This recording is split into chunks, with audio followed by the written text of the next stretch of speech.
You filed a complaint about a coworker and watched it disappear into HR without consequence. You sat in meetings where everyone knows someone isn't doing their job and management acts like the problem doesn't exist. You've watched someone make the same mistake repeatedly while you got reprimanded for a single error. You've seen layoffs eliminate competent people while the person everyone complains about somehow survives every restructuring. And the part that made you feel insane was that no one ever explained why. You assumed you were missing something, that maybe your judgment was wrong, that maybe there was information you didn't have. But you weren't missing information. You were missing the rule. And the rule is simple. Some employees are not evaluated on whether they do their job well. They're evaluated on whether removing them creates work for someone above them. That's the distinction no one tells you. When you report someone for being late, missing deadlines, creating problems, what you think you're doing is flagging a performance issue. What you're actually doing is asking management to solve a problem. And management doesn't solve problems unless not solving them becomes more expensive than solving them. The person you complained about isn't being protected because they're doing a good job. They're being protected because firing them would require effort, documentation, risk, and time from people who have decided that tolerating the problem is easier. Here's what actually happened every time you complained. Someone in leadership ran a calculation, not a moral calculation, not a fairness calculation, a workload calculation. If we remove this person, what falls to me? What do I have to personally handle? Who do I have to train? What breaks if the knowledge transfer fails? And if the answer creates more immediate work than keeping the person does, the complaint gets acknowledged, filed, and ignored. You were never asking for accountability. You were asking someone to accept a burden they had no incentive to carry. The manager isn't protecting the employee because they care about them. They're protecting them because that employee currently absorbs responsibilities the manager doesn't want to absorb themselves. The employee might do those responsibilities badly, but they're still doing them. And if they're removed, those responsibilities don't disappear. They land on someone's desk, usually the manager's. That's the actual reason they're untouchable, not value, convenience. Now here's the part that reframes everything. You've probably noticed that the untouchable employee isn't just tolerated, they're sometimes quietly preferred.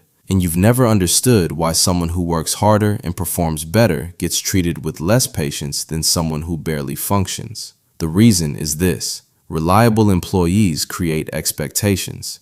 Unreliable employees lower them. And once a manager has adapted to low performance, they often prefer predictable dysfunction over the pressure of maintaining high standards. Think about what happens when you consistently deliver. You become the baseline.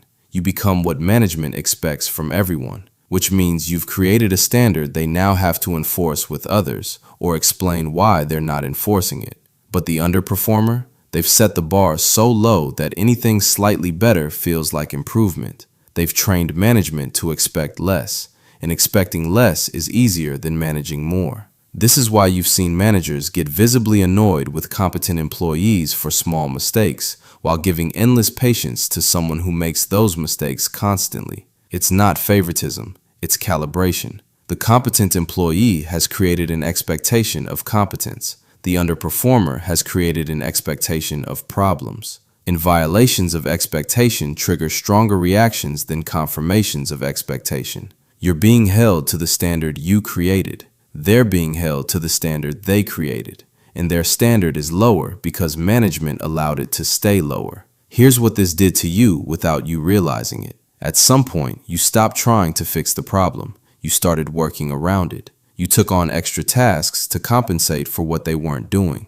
You stopped including them in critical projects. You developed systems to route around their incompetence. And you thought you were being professional, being a team player, keeping things running smoothly. But what you actually did was make them more disposable and yourself more essential. Which sounds good until you realize what essential means in a company that evaluates cost, not contribution. Essential means you're now the person holding things together, which means if you leave, things fall apart. Which means management has quietly become dependent on you to compensate for the problems they refuse to solve. You thought you were proving your value. What you actually did was absorb the work that should have forced them to remove the untouchable employee. And now you're doing two jobs while they're doing half of one. And here's the worst part. You're more likely to burn out and leave than they are, because they've learned how to survive by lowering expectations. You've learned how to survive by exceeding them. This is the hidden consequence of untouchable employees that no one explains. They don't just survive, they change how management evaluates everyone around them. Once a manager has adapted to tolerating poor performance, their priorities shift. They start valuing predictability over excellence, quietness over initiative, low disruption over high output, because the untouchable employee has trained them to prioritize stability over improvement. And you, trying to improve things, have become the disruption. You've probably had moments where you raised a legitimate issue and your manager reacted like you were creating a problem instead of identifying one, where you suggested a better process and got resistance instead of interest, where you pushed for accountability and got told to focus on your own work. You thought your manager was incompetent or didn't care, but what actually happened was that you threatened the equilibrium they'd built around the underperformer.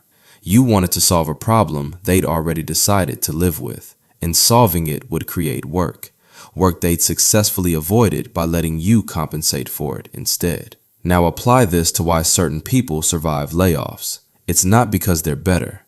It's because they've made themselves annoying to remove. They have tribal knowledge no one documented. They have relationships with clients or vendors that feel too risky to transfer. They've been there long enough that replacing them requires more institutional memory than anyone wants to rebuild. So when restructuring happens, leadership looks at two lists. One list is people whose absence creates immediate workflow continuity issues. The other list is people whose work can be redistributed without operational panic. The competent employee who documented everything, cross-trained their team, and made themselves replaceable, they're on the second list. The dysfunctional employee who hoarded information and became a single point of failure, they're on the first list, and the first list survives. You've been operating in a system that rewards embedding, not excellence, where job security comes from being operationally difficult to extract, not from being good at what you do. The employees who survive aren't the ones who perform the best, they're the ones who would create the most work for management if removed. And once you understand that, every inexplicable decision you've witnessed suddenly makes sense. That manager who kept someone terrible and laid off someone great, they were managing their own workload, not team performance. That HR complaint that went nowhere, it was evaluated against the cost of resolution, not the validity of the claim. That reorganization that seemed to protect all the wrong people, it protected the people who were most embedded in undocumented processes, not the people who were most valuable to document. What looked like dysfunction was actually a coherent system optimizing for management convenience instead of organizational performance. You've spent years wondering why competence didn't protect you, why hard work didn't matter, why the people who deserved consequences never faced them. And the answer was never about fairness or merit or justice. It was about who created work for the people making decisions and who absorbed it. The untouchable employee created predictable problems that management learned to ignore. You created solutions that management learned to depend on. And in a system that prioritizes avoiding work over doing it well, the person who created less work for leadership had more protection than the person who did more work for the company. That coworker you've been watching get away with everything for years isn't untouchable because no one knows they're a problem. Everyone knows. They've always known. They just decided that you solving the problem for free was better than them solving it officially. And every time you compensated, every time you worked around them, every time you kept things running despite them, you gave management permission to do nothing.